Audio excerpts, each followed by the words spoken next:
Agora a gente segue o programa com outro assunto, a morte de um caminhoneiro nesse feriado. Gente, isso deixou os capixabas assustados com a violência desse crime. O suspeito de cometer o crime é um agente socioeducativo que está preso. O Josivan, olha ele aí na foto, ele tinha acabado de completar 35 anos e participava de uma confraternização em uma pracinha do bairro. E aí ele foi ao banheiro. Nesse momento que ele foi ao banheiro, o que aconteceu?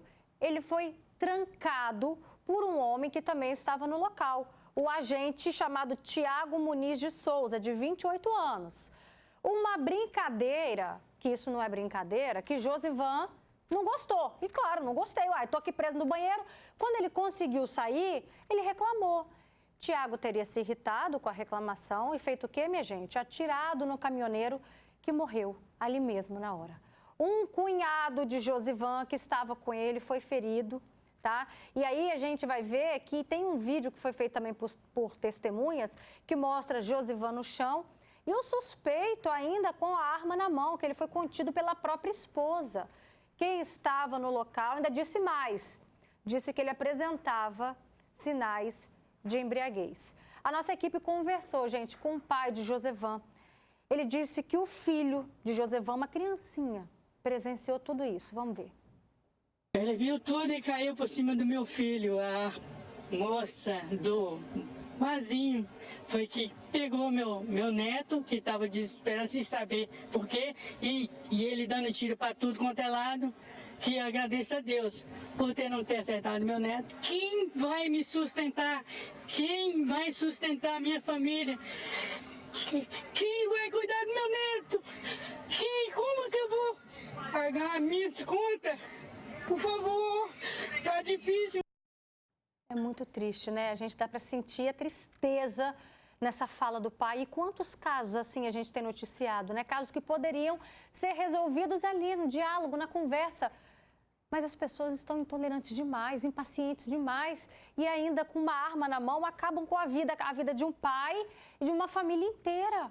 Esse vai ser o nosso assunto de agora. Aqui no nosso estúdio, participa com a gente. Eu recebo o advogado criminalista, doutor Rivelino Amaral. Muito obrigada pela sua participação. Letícia Santana, que é psicóloga, a gente também agradece a sua presença. E hoje a gente também recebe aqui, gente, o Silmar Gomes, que ele é primo do Ronaldo, que estava ali junto com o Josivan no momento em que tudo aconteceu. Não é isso? Isso mesmo. Obrigada pela sua presença. Primeiramente, os nossos sentimentos. Eu queria que você contasse como que, primeiro de tudo, está o clima da família, dos amigos, depois desse caso que deixou todo mundo assustado. Olha, uma tristeza total, né, cara? Porque o Josivan é um rapaz muito querido.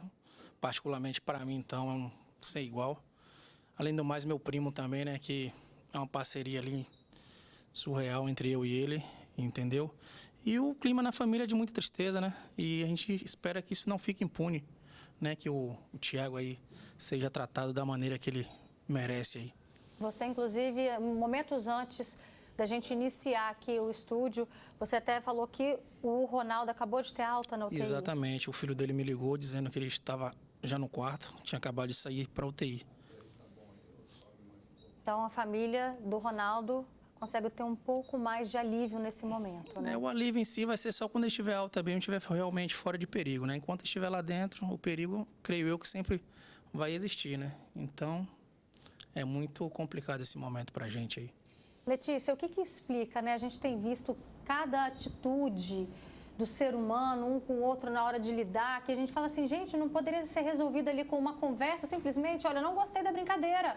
E tá tudo bem, não gostei, desculpa, mas não é isso que a gente está vendo no dia a dia. Sim, boa tarde a todos e pelo que a gente observa, né, não é só uma pessoa, é toda a rede, é a família toda que vive, né, também essa tristeza.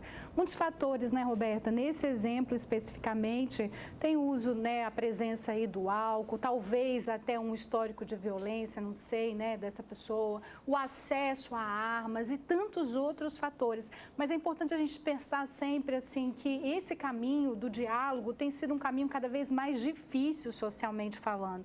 E aí agora a gente tem esse exemplo, né, muito talvez impulsionado pelo uso do álcool, mas que também a gente observa que em outros contextos a intolerância, a dificuldade de chegar a um acordo tem sido algo cada vez mais recorrente nos nossos relacionamentos, né? Você disse aí da associação do uso do álcool, mas existe também um comportamento já agressivo, marcante? Não estou falando especificamente desse caso, mas assim de muitos outros que a gente vem mostrando aqui no nosso jornalismo, porque é uma associação que a gente pode ver que tem se tornado perigosa. Sim, é claro que, né, sem entrar no juízo de valor, porque a gente não sabe, né, exatamente de quem a gente está falando, mas o álcool, ele tem essa potência, né, ele age ali no sistema nervoso central e interferindo nessa desinibição, nessa impulsividade. Então, se a pessoa já carrega um histórico de violência e ela tem acesso à arma de fogo, que também é um fator que potencializa, inevitavelmente uma tragédia pode vir a acontecer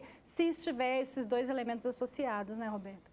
Doutor Rivelino, o que dá direito a uma pessoa de falar, de agir e consumar atos violentos com outra pessoa, que a gente vê que isso tem acontecido frequentemente? Assim, ó, em primeiro lugar, arma não combina com bebida, né? E nós estabelecemos que as polícias iriam garantir a nossa segurança. Então, nós permitimos que as polícias usem arma. Então, o agente pode usar arma, a polícia militar, o policial civil, enfim. Mas não para ir para bar beber.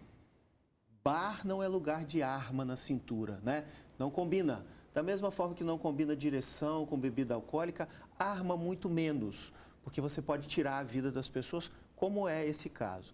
Quer dizer, a intolerância está aí, as pessoas estão reagindo muito mal, e também é bom que se diga que a embriaguez não retira a responsabilidade de ninguém. Ah, eu atirei, ou eu bati, eu empurrei, eu xinguei porque eu tinha bebido. Não retira a responsabilidade de ninguém, certo? Então, em primeiro lugar, uso da arma. A arma não combina com local de diversão. Ah, que eu sou policial, eu posso entrar na boate. Se você é policial e quer entrar na boate, você vai entrar com uma missão de policial e não para se divertir. Se você vai se divertir numa boate, num bar, não é para você levar sua arma.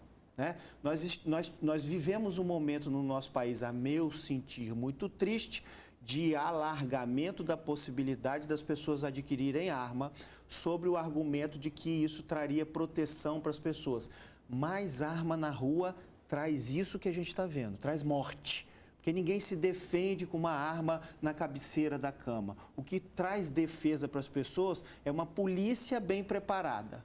Uma polícia com equipamento, com inteligência, traz segurança para as pessoas. Então, nós tivemos um alargamento, uma possibilidade das pessoas adquirirem armas, as pessoas adquiriram, hoje mudou essa legislação para restringir um pouco mais, mas esse é um caso clássico do que a arma pode trazer. A arma tira a vida das pessoas. E se você está num bar, não é para estar armado. Bar não é lugar de arma. Arma é para polícia. Arma é para defender as pessoas, não para ir para bar, não para ir para boate. Porque, às vezes, a gente se depara com alguns casos assim. Ah, o policial entrou na boate e atirou, matou. Sim, não é um lugar para entrar com arma. Ah, mas eu sou policial, eu posso entrar. Sim, o policial, ele é policial a todo momento, ok? Ele está preparado para nos proteger. Mas não dentro de uma boate. Especial e notadamente bebendo. Se você bebeu, você deixou de ser policial.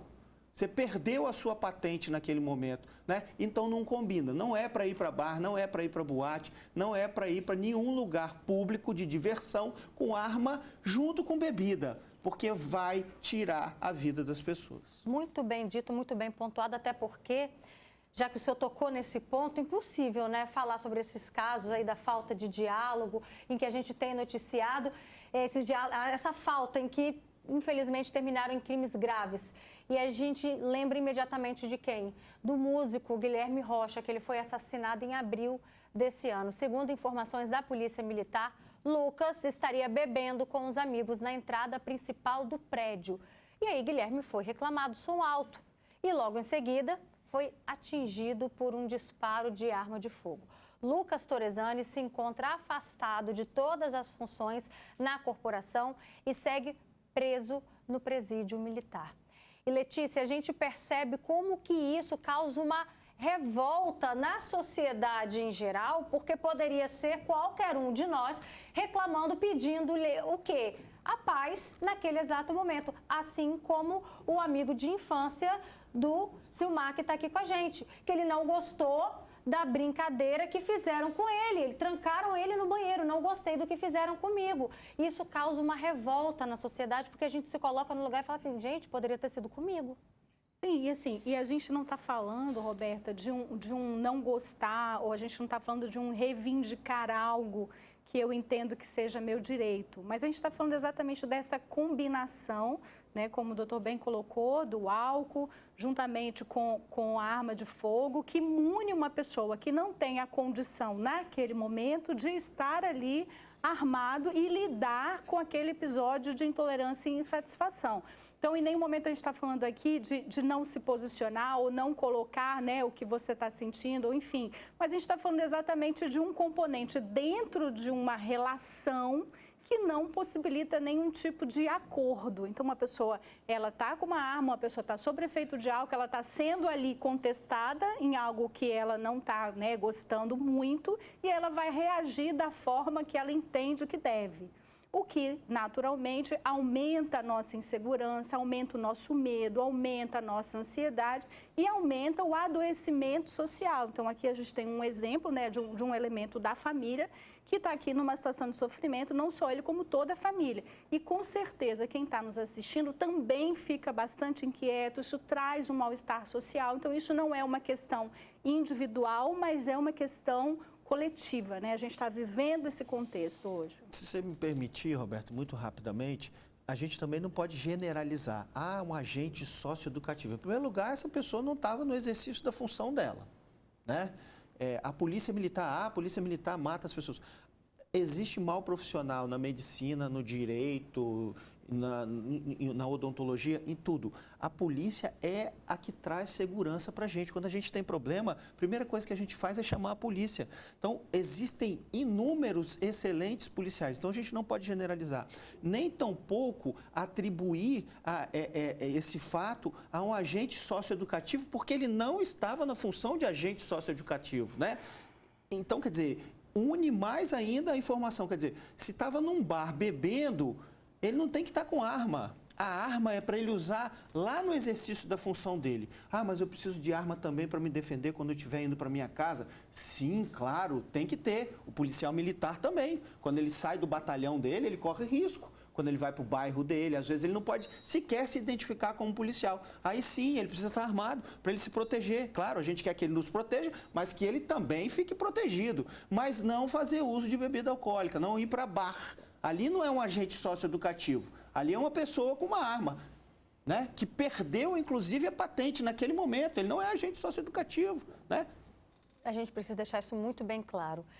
E, Silmar, a respeito da postura do Josivan, você como amigo dele de infância, como que ele era, né? Para a gente pensar assim, no momento em que ele foi surpreendido, estava ali trancado no banheiro, como que ele era a respeito desse momento de socialização? Fala com a gente no microfone. Ele, um rapaz tranquilo, né? Parceiro, amigo mesmo, super pai, super filho, amigo. E no momento ali onde eu fiquei sabendo, não teve nenhuma discussão, não teve nenhuma agressão, simplesmente esse ato aí do cara trancar ele no banheiro, do rapaz trancar ele no banheiro, ele não gostar da situação e ficar por isso mesmo. E depois disso não rolou mais nada. E nesse meio tempo, tava tendo um festival de pipa lá onde eu fiquei sabendo no bairro. E a latinha do filho dele caiu, ele saiu para pegar, o Josivan saiu para pegar. Foi nesse meio tempo que ele viu a oportunidade de estar deferindo uns tiros no Josivan, onde veio a óbito no local ali. E nessa história toda ainda tem um detalhe que certamente essa criança vai carregar isso para a vida inteira. Ela presenciou a morte do pai, né? Ali era uma relação próxima de pai e filho mesmo? É muito, muito próximo. Ele levava ele praticamente todos os dias na escola, quando ele trabalhava na escala da noite, todo dia ele levava na escola, buscava, estava sempre junto, era todo momento junto. E ele tinha o hábito de levar ele toda tarde, né, nessa pracinha. Toda tarde ele levava o menino lá. E a gente sentiu na fala do pai do Josivan tamanho da tristeza que quando isso acontece, destrói uma família inteira, né? Ele era também o provedor da família? Sim, sim. O seu Lucas, o Josival, né? O apelido do seu Lucas e o Josivan. E como ele falou no vídeo dele aí, como é que ele vai agora se estabilizar para poder dar um apoio ao neto, à nora, à mãe, à esposa, né? Irmãos. Ele era um dos provedores, né? Um dos pilares da casa ali. Então, se um pilar cair, já viu como é que fica, né? Então, a casa, ela tende a dar uma balançada para um lado. E o que a gente busca mesmo é justiça nesse momento aí. Letícia, certamente, traumas essa criança vai carregar para a vida, né? Sim, porque você imagina essa cena, né, Roberta?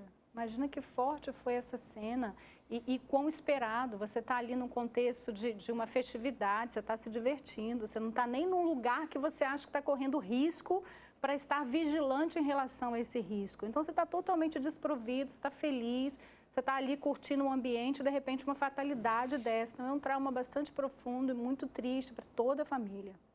Atrás de cada indivíduo, a gente sabe que sempre tem uma história, né? Por isso que quando a gente fala assim, trânsito, opa, eu não conheço o outro motorista que está ali do outro lado, mas eu não sei qual é a história, então eu vou ficar quieta na minha. Deixa passar, né? A gente tenta agir dessa forma. Agora, se tratando de um ambiente onde geralmente as pessoas vão para esparecer, para um momento de lazer, como que a gente espera que o outro vá oferecer um risco para a gente, né? Ninguém espera por isso, né, Letícia? Você não espera, por isso que a nossa sociedade está adoecida, por isso que a gente tem visto tantos casos de ansiedade, de depressão, porque você não espera. Você está num lugar onde você entende que você está ali se divertindo, você está relaxado, e de repente acontece uma coisa dessa, e quem está nos assistindo também acaba sendo contaminado por essa insegurança. Então, não nos cabe, enquanto indivíduos, também nos cercearmos 100% de qualquer possibilidade de violência, porque a gente não tem controle sobre isso. Então, o que a gente precisa mesmo é pedir que o Estado se posicione e que nos ofereça um ambiente de segurança, porque é para isso, né, que o Estado serve.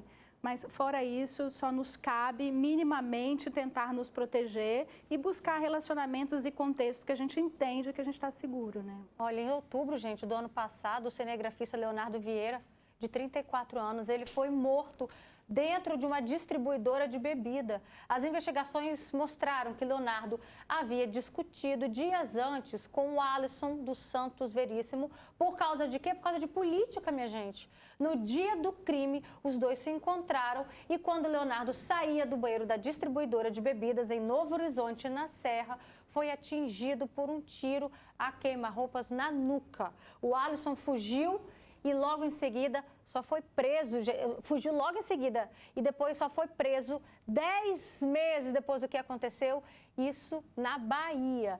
E aí, doutor Rivelino, a gente sabe que às vezes um momento ali, um cidadão que aparentemente parecia ser um cidadão de bem, mas não, no momento de impulsividade, em alguns casos associado ou não ao consumo de álcool, outros casos ao consumo de drogas, ele pode acabar se tornando ali um assassino. Então, e o Estado, ele não é onipresente. Ele não consegue estar em todos os lugares. A polícia não consegue estar vigiando tudo a todo tempo. E, infelizmente, essas fatalidades acontecem. E, ao contrário do que as pessoas pensam também, assim, a lei do Brasil, as penas são altas. A pena de homicídio é de 30 anos, né? A gente tem, aqui no Espírito Santo, 37 presídios superlotados, né? O Brasil é o terceiro país no mundo em população carcerária. Então, a lei existe, a lei pune, a lei prende, mas o Estado não consegue estar em todos os lugares ao mesmo tempo. Então, infelizmente, essas fatalidades acontecem. Mas às vezes fulano matou e no outro dia foi solto. Aí cada caso é um caso. Mas a gente, tanto é que nós somos o terceiro país no mundo em população carcerária. O Espírito Santo tem capacidade para 13 mil presos, tem 23 mil pessoas presas no estado do Espírito Santo. Uma cela que cabe 4, tem 12, 16 pessoas presas.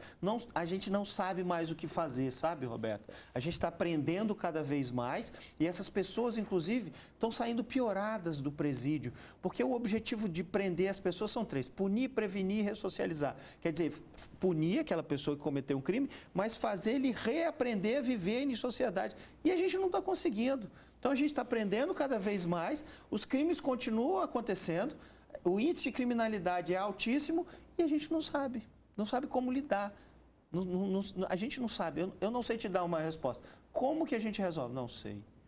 Talvez a aplicação de política pública, gerando dignidade, renda, emprego para as pessoas, para evitar que elas entrem no mundo do crime. Mas existem crimes que não têm ligação nenhuma, por exemplo, o tráfico de drogas. Esse que a gente está falando hoje, o que você acabou de falar aí, né? Quer dizer, é uma discussão política e que culpa que o Estado tem? Nenhuma, ele não consegue, né? Perfeito, doutor Rivelino. Obrigada pela participação de Eu todos agradeço. vocês. E como o Sumar disse, agora é focar na recuperação do Ronaldo e também no filhinho do Josevan, que são pessoas que vão precisar de muita ajuda. Obrigada, viu, pela participação de Obrigado. vocês.